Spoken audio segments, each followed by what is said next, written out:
நோம்பாளிகளினுடைய தவறுகள்ல ரொம்ப முக்கியமான இன்னொன்று என்னன்னா, தயவு செஞ்சு நிய்யத்து சொல்லி காலையில சுபூல இருந்து மகரிபு வரைக்குமாவது நம்ம பட்டினி தாகம் அப்படி இப்படிங்கிறது மட்டும் இல்லாம நம்ம உறுப்புகளும் நோன்பு வைக்கணும்.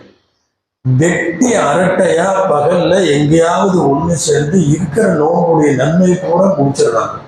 சில நேரம் பள்ளிவாசல் திண்ணையில, சில நேரம் எங்கேயாவது கடையில அங்கங்க சேர்ந்துட்டு ஏதாவது ஊர் பலாவை பூரா பேசி இருக்கிற நன்மை பூரா காலு.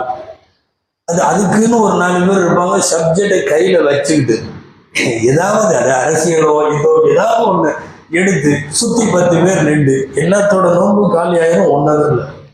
கூடுமான வரை காலையில சுபூல இருந்து தொடங்கி மகரிபு வரைக்கும் மட்டுமாவது, எல்லா நேரமும் தான், இந்த மட்டுமாவது அடுத்தவர்களை பற்றி எந்த பேச்சும் இல்லாமல் ஒரு நோன்பு கடக்க வேண்டும்.